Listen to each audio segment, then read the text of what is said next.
Wow,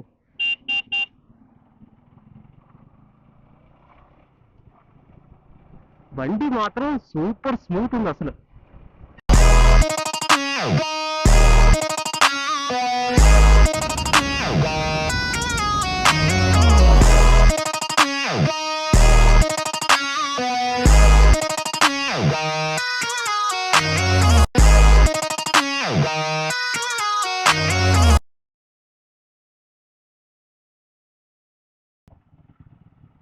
లేదంట, petrol లేదంట.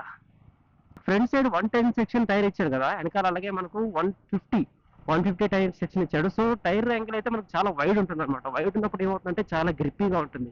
So city rides it's best best best machine అని చెప్పొచ్చు. NS 400 తో కంపేర్ చేసుకుంటే మనకు ఇది ఇంకా 15,000 ఎక్కువ పడుతుంది. కానీ ఈ మిషన్ ఇచ్చే పర్ఫార్మెన్స్ మనకు NS 400 కూడా ఇవ్వదు. ఎందుకంటే KTM ఎప్పటి నుంచో ఆ లెగసీని కంటిన్యూ చేసుకుంటూ వస్తుంది అనమాట. బండి మాత్రం సూపర్గా ఉంది అసలు.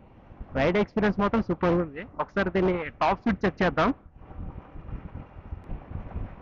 6 స్పేర్ గేర్ మాన్యువల్స్ ఉన్నాయి దీంట్లో.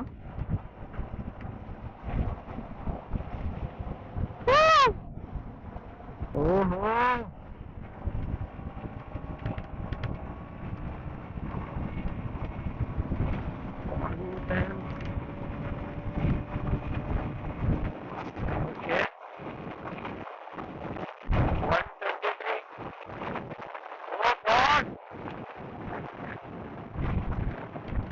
లైక్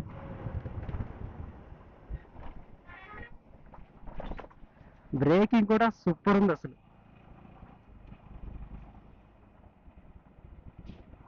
123 పట్టాను, ఇంక అంతకుమించి ఎక్కువ పడితే మనోడు ఏడుస్తాడు. వద్దు.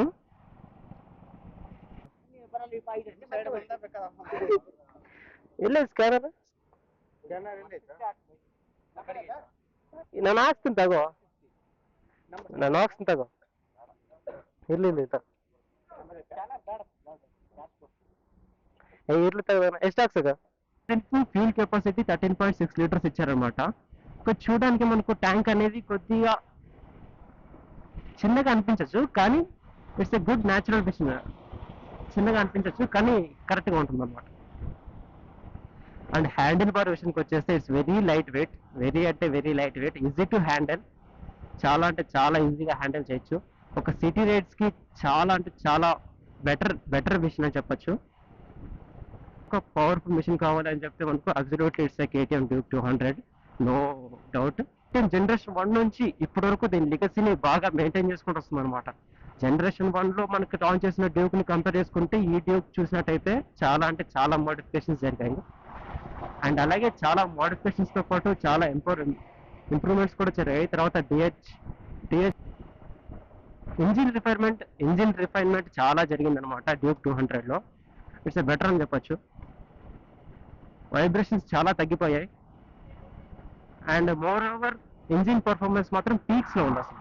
హైట్ వచ్చేసి మనకు 823 mm అయితే సీట్ హైట్ ఉంది. షార్ట్ రైడర్స్కి కొంచెం ఇబ్బందిగా ఉంటుంది.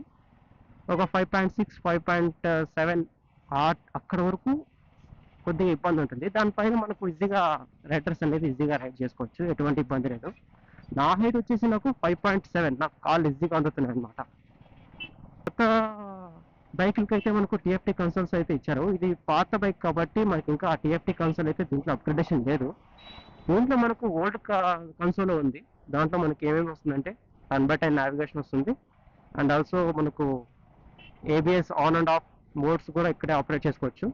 అండ్ ఇది ఆల్సో మనకి బైక్ డ్యూయల్ ఛానల్ ABS అయితే ఇవ్వడం జరిగింది. అండ్ అలాగే మనకి రేర్ ABS కూడా ఆఫ్ అండ్ ఆన్ చేసుకోవచ్చు త్రూ యూస్ దిస్ కన్సోల్. ಒಂದು 3000-4000 ಕಿಲೋಮೀಟರ್ ಆದಮೇಲೆ ಚೈನ್ ಪ್ರಾಬ್ಲಮ್ಮು ಮತ್ತು ಆಮ್ಯಾಗ ಚೈನ್ ಕ್ಲೀನಿಂಗ್ ಮಾಡ್ತಿರ್ಬೇಕು, ಸ್ಪ್ರೇ ಹೊಡಿತಿರ್ಬೇಕು, ಹಂಗಂದ್ರೆ ಚೆನ್ನಾಗಿ ಬರುತ್ತೆ. ಓಕೆ. ಮತ್ತು ಮೈಲೇಜ್ ಅಂತ ಬಂದರೆ ಲೋಕಲಲ್ಲಿ ಊರಲ್ಲಿ ಹೊಡೆದ್ರೆ ಒಂದು 25-28 ತನಕ ಬರ್ಬೋದು. ಇಲ್ಲ హైవేకి NH ಹೊಡೆದ್ರೆ ఆరామ్ 35-32 ಹಂಗೆ రీచ్ ఆగుతా. Okay okay. మనకు విలేజ్లో వచ్చేసి 30-32 వస్తుందంట. సో హైవేలో వచ్చేసి మనకు ఒక 28 బರುತ್ತೆ అಷ್ಟೇ. విలేజ్లో 28 అంట. అంటే సో హైవేలో మనకు 35 లాస్ట్ 34-32 ఆ ಥರ బరుతా. ఓకే. అండ్ అడ్జస్టబుల్ లివర్ అయితే దీనికైతే ప్రొవైడ్ చేయలేదు, జస్ట్ కంపెనీ డిఫాల్ట్ ఇచ్చినట్టు ఇచ్చింది. అడ్జస్టబుల్ అయితే ఏమి ఇవ్వలేదు. ఎగ్జాస్ట్ నోట్ అయితే కొద్దిగా డిసప్పాయింట్మెంట్ అనిపించింది నాకైతే. ఎందుకంటే కేటీఎంలో ఏంటబ్బా ఫేమస్ అంటే ఆ ఎగ్జాస్ట్ నోటే, ఆ బీటింగే. ఆ బీటింగ్ మనకు 200లో మిస్సింగ్ అనే చెప్పచ్చు చూసుకుంటుంటే. ಟಾರ್ಕ್ ಅಂತೂ ಹೇಳಕ್ ಹೋಗ್ಬೇಡ. ಹೆವಿ ಖಾಲಿ ರೋಡ್ ಸಿಕ್ತಂತಂದ್ರೆ ఓకే ಬಹುಮಾನಂಗೆ ಹೋಗ್ಬೋದು. ఓకే. ಮೇಂಟೆನೆನ್ಸ್ ಈ ಇಂಜಿನಲ್ಲಿ ನಿನಗೇನೋ ನಾಕಿಂಗ್ ಸೌಂಡ್ ಅಥವಾ ಬೇರೆ ಏನೇನೋ? ಇಲ್ಲ, ಏನು ಸೌಂಡ್ ಇಲ್ಲ. ಓಕೆ ಕಂಪಲ್ಸರಿ ಮಾತ್ರ ಸರ್ವಿಸ್ ಅದೇ ಟೈಮ್ನಾಗ ಮಾಡಿಸ್ಬೇಕು.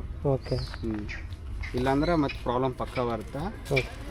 ಮತ್ತೆ ಇದರಲ್ಲಿ ఒక చైన్ తప్ప మనోడికి దీంట్లో ఏం ప్రాబ్లమ్స్ అయితే కనిపించలేదు.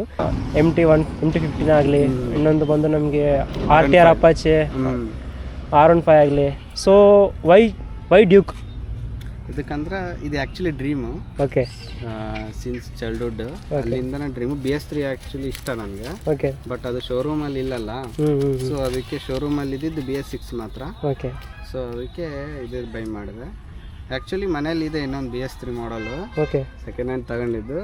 ಬಟ್ ಅದಕ್ಕೆ ಇದು ಕಂಪೇರ್ ಮಾಡಿದ್ರೆ ಇದು ಇನ್ನೂ ರಾಕೆಟ್. ಅದು ಮೈಲೇಜ್ ಚೆನ್ನಾಗಿ ಕೊಡುತ್ತೆ BS3 ಹಳೆ ಮಾಡಲು. ಇದು ಒಂದು ಸ್ವಲ್ಪ ಕಮ್ಮಿ ಕೊಡುತ್ತೆ. ಮತ್ತು RPM ಅಲ್ಲಿ ಮಾತ್ರ ಇದಕ್ಕೆ కాంపిటేటర్ ಇಲ್ಲ ಯಾರು. సో మనోడికి ఆల్రెడీ అంటే 200 RTR 200 కానీ R15 కానీ ఉంది. అవన్నీ ఉన్నాయి కానీ మరి దీన్ని ఎందుకు తీసుకున్నాడంటే, సో మనోడికి ఇది చైల్డ్హుడ్ డ్రీమ్ అనమాట. సో అందుకనే డ్యూక్ తీసుకున్నాడు. అలాగే దీన్ని పర్ఫార్మెన్స్ కూడా చాలా బాగుందని చెప్తున్నాడు. సో ఇది వరకు అయితే చైన్ ప్రాబ్లం తప్పితే మనోడికి ఇంకో ప్రాబ్లం అయితే రాలేదు. ఇంక ఓవరాల్గా బండి విషయానికి వచ్చేస్తే ఒక బడ్జెట్ రాకెట్ అనే చెప్పచ్చు కదా. Budget rocket